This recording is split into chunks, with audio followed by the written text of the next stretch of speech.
Mary had a little lamb. From the classiest radio station on the air, this is... Welcome to the Black Rabbit's Curse, where every shadow hides a sinister verse. Hear the airs thick with dread and tales of terror twist in your head. Into the dark unknown, where fear takes root and chills the bone. Beware, dear traveler, for once you're here, the curse may linger year after year. Plantation Beneath the Lake, a Black Rabbit's Curse original, a black horror revenge story. There are places where the earth refuses to forget, places where government buildings build highways over graves, developer builds mansions over battlefields, and lakes are created to drown the evidence. People think water washes away history. It doesn't. Water preserves it. It waits. Across America, hundreds of towns now rest beneath artificial lakes. Churches, schools, homes, cemeteries, entire communities swallowed by rising water. Official records always say the same thing: flooded for progress. But sometimes progress has another purpose. Sometimes the water wasn't meant to generate electricity. It wasn't made to create recreation. It wasn't meant to stop drought. Sometimes the water was poured over something humanity desperately wanted buried forever. And every generation, the lake remembers.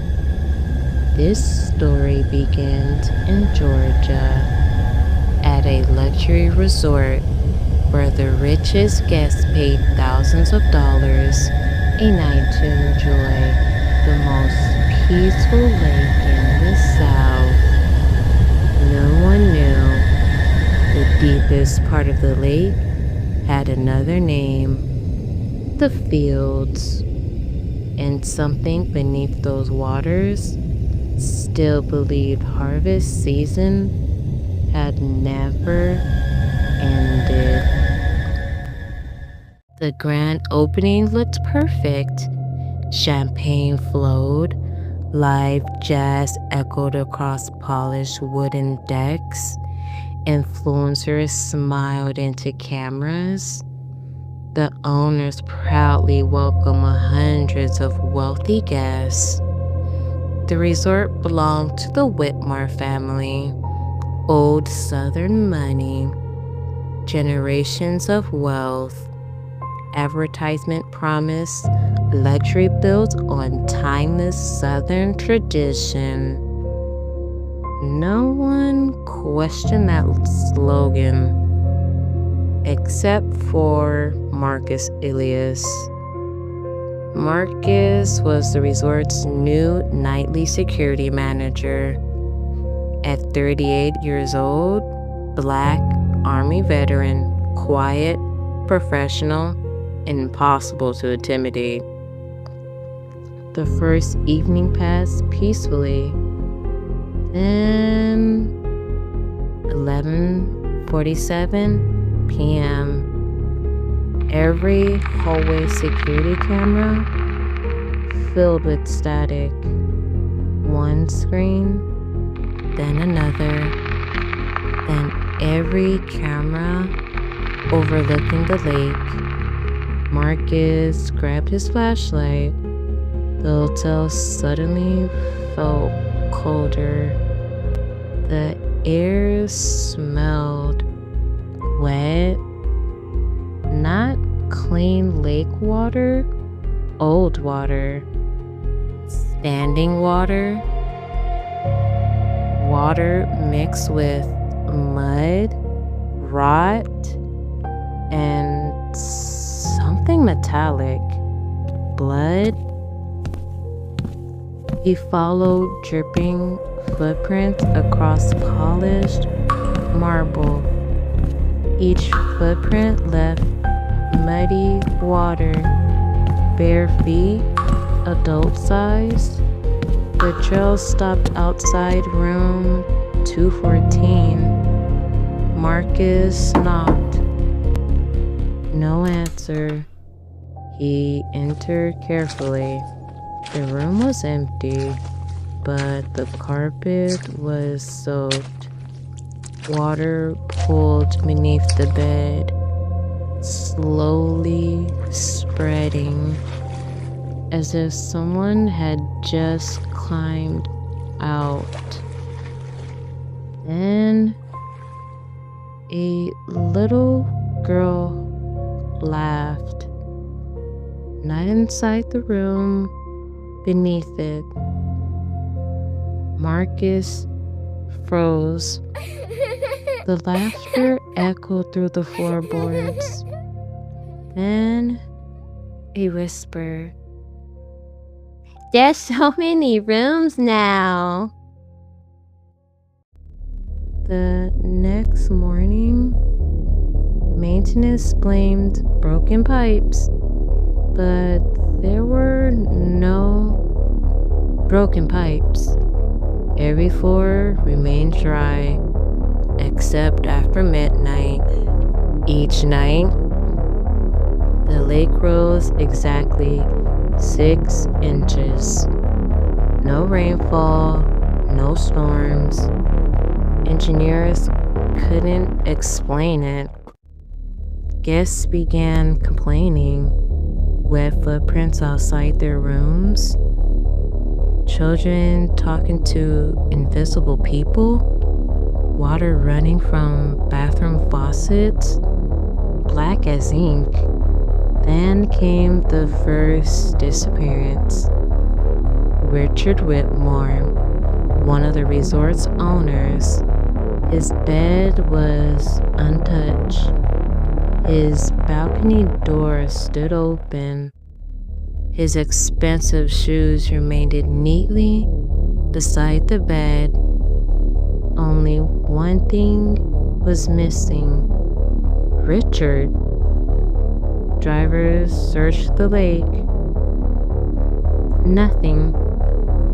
That night, Marcus reviewed security footage. At 2:13 a.m., Richard walked into the hallway, barefoot, expression blank. He wasn't alone. Standing around him were dozens of dripping black figures. Men, women, children. None blinked. None spoke. They simply stared. Richard nodded, like someone answering a roll call. Then every figure turned and walked through the wall facing the lake. Richard followed, never seen again. Marcus replayed the footage, frame by frame. Just before Richard disappeared, one soaked woman looked directly into the camera, her mouth open, not to scream, to smile. Marcus visited the county archives. Most records had vanished, destroyed, missing, accidentally lost. One elderly black historian finally spoke. There used to be a plantation there. Cypress Hollow. Marcus frowned. I couldn't find it. You weren't supposed to. She unlocked a rusted cabinet. Inside, Old maps, yellow journals, slave inventories. One photograph made Marcus' blood ran cold. Hundreds of enslaved people stood beside a cotton field. Behind them, the exact hill where the resort now stood. The historian whispered, "In 1928, the plantation owners murdered every surviving worker. They feared lawsuits. They feared testimonies. So they buried everyone together." Marcus stared silently. She continued, "Then, years later, the government flooded the valley.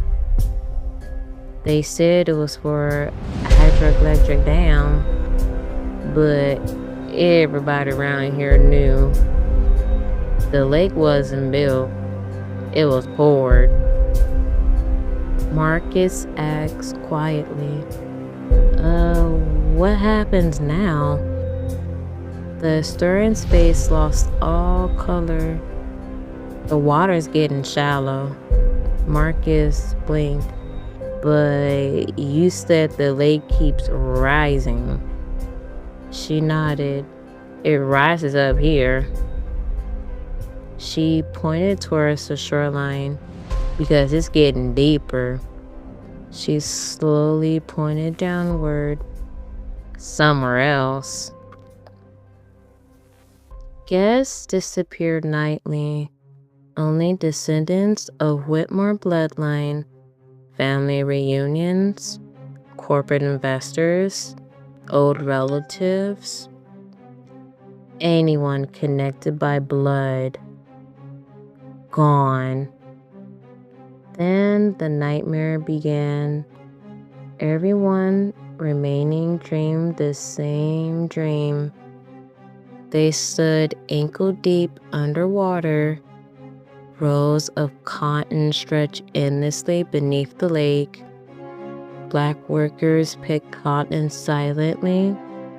Fish swam between the plants. Every cotton ball contained human eyes watching. Then a plantation bell rang, a booming iron sound that vibrated through sleeping bodies. Dong!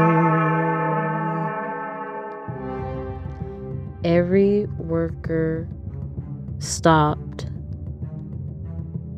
turned together, looked directly at the dreamers. One elderly woman spoke. "We've repaired the fields." Another whispered, "The house is almost ready."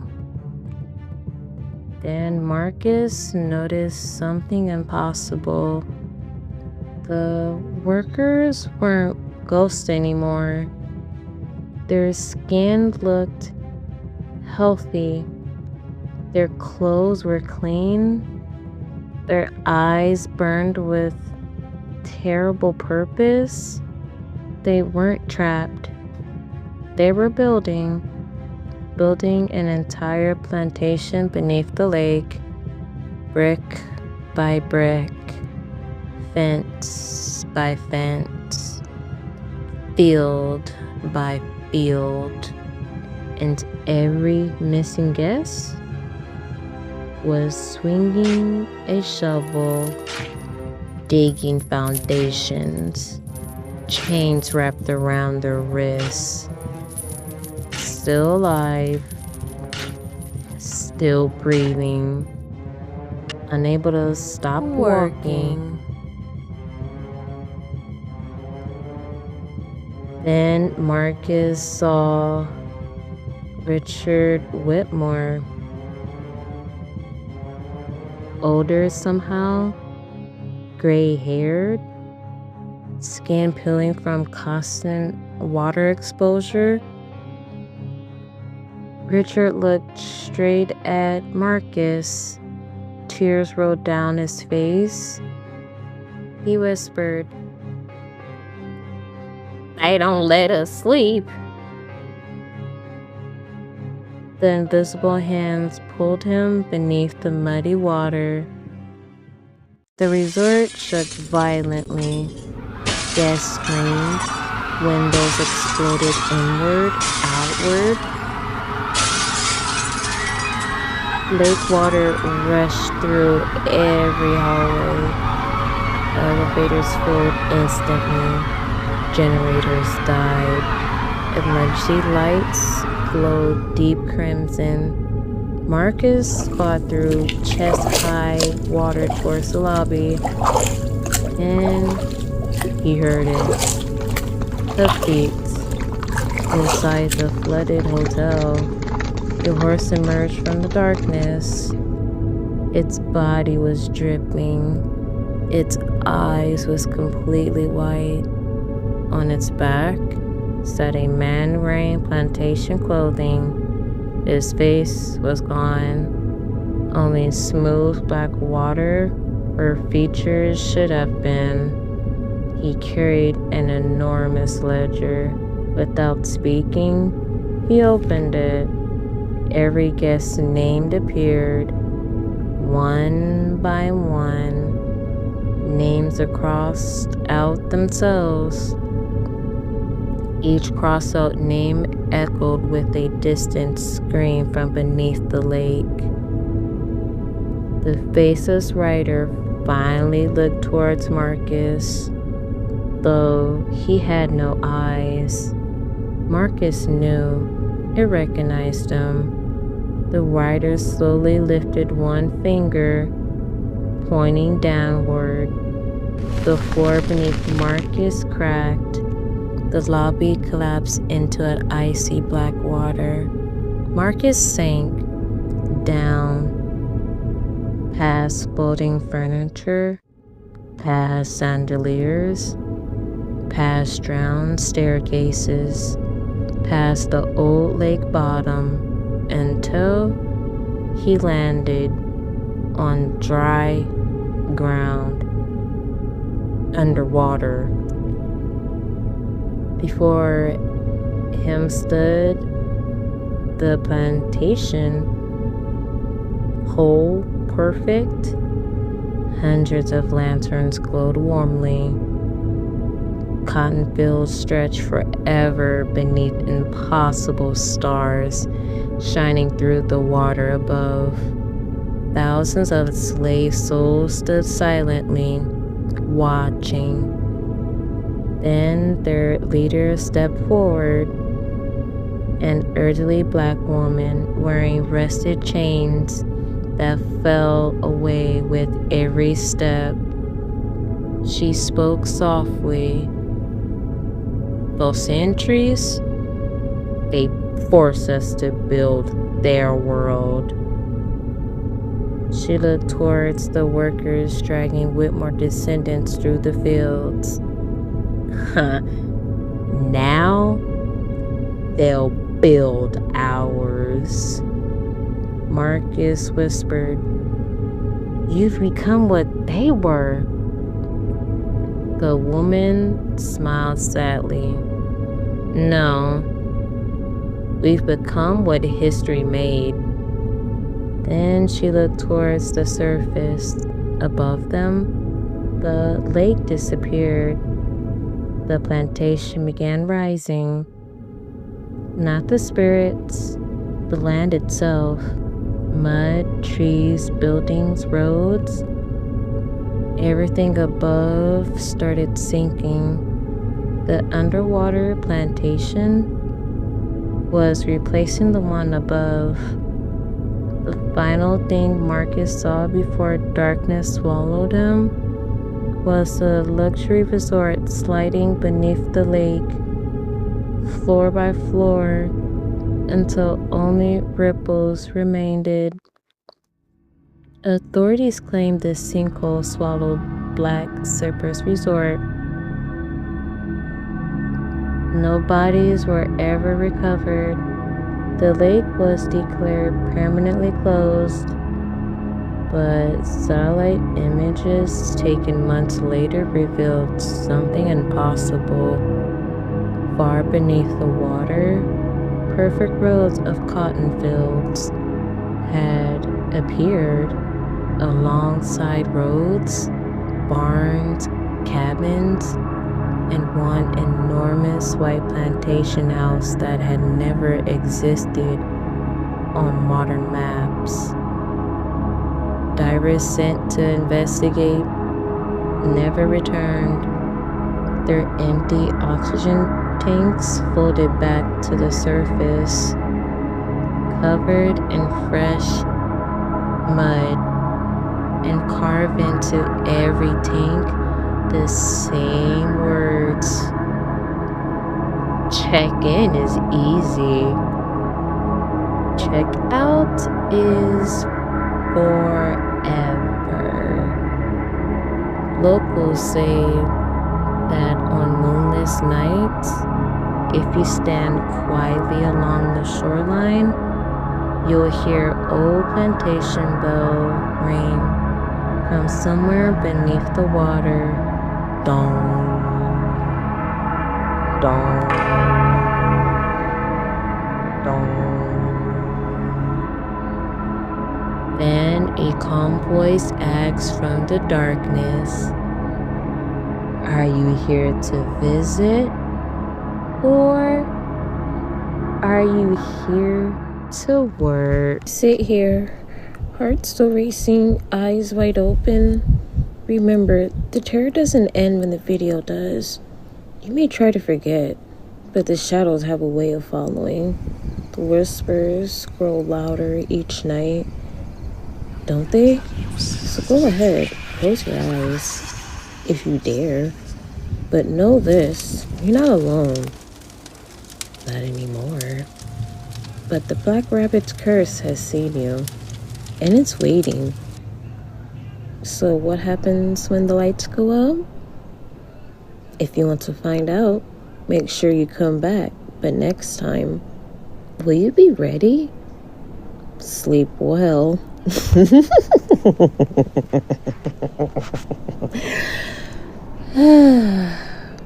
Or don't.